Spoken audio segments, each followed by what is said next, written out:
Hi, Sydney. So, Sydney,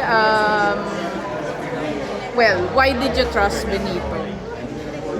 Very good question.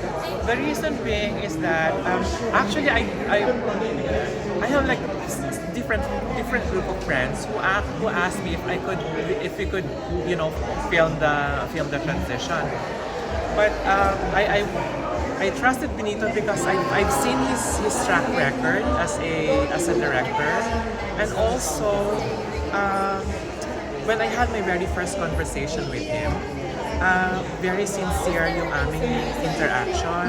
It was really amazing where, someone that is of parang heterosexual, cis person are willing to, to Do a do a documentary. documentary Yes. or, to are willing to know your story and everything.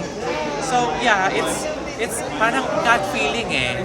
Alam mo yun, yung isa like parang anong tawag, Kutob. magaan yung pakiramdam. Yeah, Magaan yung pakiramdam mo. So that's the reason why. Yeah, so, Sydney, no, you mentioned na parang tama ba yung pagkaintindi ko, marami sa friends si Jay, parang wala na. So, as far as I know, karamihan ng friends si Jay are from the dance community. So, I hope you can tell us if it's okay. Kasi, di ba, this might be controversial, but ano yung opinion mo? Mataas pa rin ba yung parang transphobia pagdating sa dance community? Or is it because mas traditional yung I bayanihan? would say in the dance community, marami akong friends from the dance community, pero I think it's not about the dance community or something. I think it's about their upbringing. Kasi iba-iba siguro tayo ng faith, iba-iba siguro tayo ng upbringing. Siguro for them, nung si Jay pa lang, siguro pakiramdam nila tama na si Jay. Bakit you will still go beyond Jay? I think okay ka na and everything. Bakit you will still have to go that, mag-extreme ka pa? Siguro baka sa religion nila or it's really hard for me to understand why some of them just like stop talking to me after doing city na. So, I cannot really blame them baka sa religion.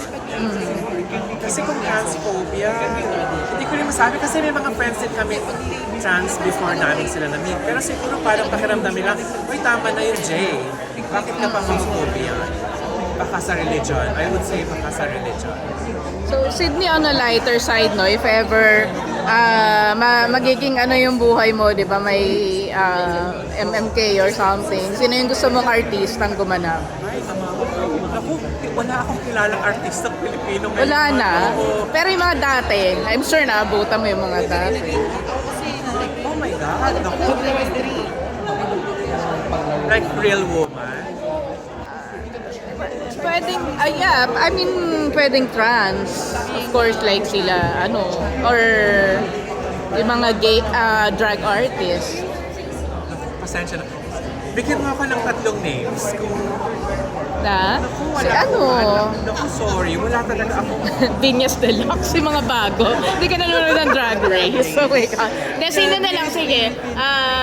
Whether Jay or Sydney, sino yung mga naging favorite actresses and actors nung ka pa, in tune ka pa sa Philippine culture? Kung actress talaga, I would say si Dawn Zulueta. Wow.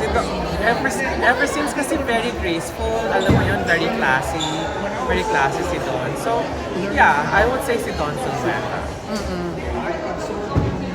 Yan. So, last question na lang. Give me the top 3 countries that you would like to travel to. These countries, when I was performing sa Bailihan, three countries ang pinakagusto ko puntahan. France, Spain, and United States. Okay. So, those 3 countries are like my favorite. Okay.